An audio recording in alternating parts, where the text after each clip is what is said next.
Mas além da possível escassez ou falta de fertilizantes no mercado internacional, esse conflito entre Rússia e Ucrânia pode provocar outros impactos para a economia brasileira. É que esses dois países são importantes parceiros comerciais. Para compreender um pouco mais sobre os possíveis impactos por aqui, a equipe de reportagem do Jornal Cidade ouviu os esclarecimentos de um especialista no assunto. Qualquer tipo de guerra pode trazer efeitos catastróficos. No caso agora da Rússia invadindo a Ucrânia, o grande problema é o massacre de pessoas, sobretudo crianças. Mas os efeitos não ficam só aí nessa questão humanitária. A questão econômica preocupa muito a partir de agora. Nós convidamos aqui o professor Fernando Pereira, economista, para fazer uma avaliação desse cenário e o que pode acontecer se a guerra se prolongar. Professor, os efeitos são inevitáveis, né? Na economia, quando uma guerra começa a tomar proporções como vem acontecendo na Rússia, né? Bom dia, Euclides. Os efeitos são inevitáveis. O que a gente não sabe ainda é o grau de intensidade desses efeitos. Como você falou, eles são inevitáveis, tá?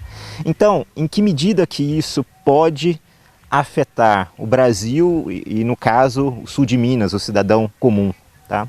Basicamente, a Rússia e a Ucrânia são países importantes na produção de grãos, em particular de milho e de trigo.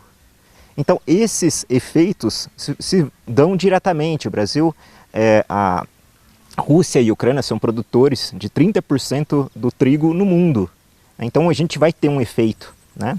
E isso não vai se reduzir ao efeito no aumento do preço do pãozinho, do pão francês. Tá? No caso do milho, por exemplo, que o Brasil também é um produtor, mas isso vai influenciar o preço do milho lá fora, que é negociado no mercado internacional. Então, o preço das commodities vai elevar. E aí, elevando o preço do milho, isso significa que toda a cadeia que depende do milho, principalmente no campo suíno e de aves, significa que vai ter um encarecimento desses preços. Tá? Mas não se resume aí. O que mais? A Rússia também é um dos maiores produtores e exportadores da cadeia de petróleo e gás natural. Isso significa que o barril do petróleo, desde que houve essa invasão, ele já teve uma alta superando níveis históricos de $100 o barril. Isso em dólar, né? Então significa que o preço dos combustíveis no Brasil, que já estavam salgados, né? E a gente teve, digamos, uma folga aí com o dólar um pouco mais barato, agora a tendência é que ocorra novos aumentos no preço do petróleo e da gasolina. E tudo aumenta também, né? Por exemplo, o frete, né, dos caminhões ao transportar produtos alimentícios, tudo vai encarecer, né? Exatamente, que o problema é que não são aumentos que são isolados. Como eu estou falando, não é aumento no preço do pãozinho ou na espiga de milho. O problema é que toda a cadeia que depende disso, e toda a cadeia depende de combustíveis fósseis, principalmente petróleo. Todos dependemos. Por outro lado, todos dependemos também dos fertilizantes. O Brasil é altamente dependente da importação do NPK da Rússia. Isso significa então que toda a produção alimentar, toda a produção agrícola depende de fertilizantes. Isso significa que não só um encarecimento dessa produção, mas problemas, dependendo da duração dessa guerra, de desabastecimento, que aí seria uma situação ainda mais grave. Nessa região cafeeira que estamos aqui, então, fertilizante super importante. Mas existe alguma maneira, alguma dica que o senhor já poderia dar aí ao pequeno produtor, para que ele já possa se antecipar e não sentir tanto efeito? Tem alguma coisa a ser feita? É difícil nesse momento, porque a grande questão é que a gente está, digamos, uma nuvem de incerteza. Eu estou falando aqui as situações que podem, os efeitos que podem não ser tão graves, mas que podem se agravar muito. No curto prazo, é difícil a gente diminuir essa dependência dessa importação da Rússia.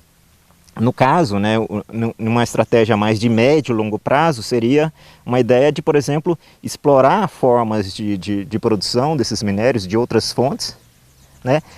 E principalmente você usar produção de orgânico, né? De uma forma mais limpa, né? Que não dependesse, aí tanto no caso, né, dos combustíveis fósseis, né, no caso do petróleo e do gás, né, mas também no caso dos fertilizantes, você diminuir essa dependência desses itens, mas que você não faz isso no curto, médio prazo. Isso é uma estratégia de longo prazo. Agora, para quem já tem um capital reservado, dinheiro ali guardado em banco, é momento de pensar no futuro, não fazer bobagem. Deixa ali rendendo, porque ele pode ser muito importante no futuro.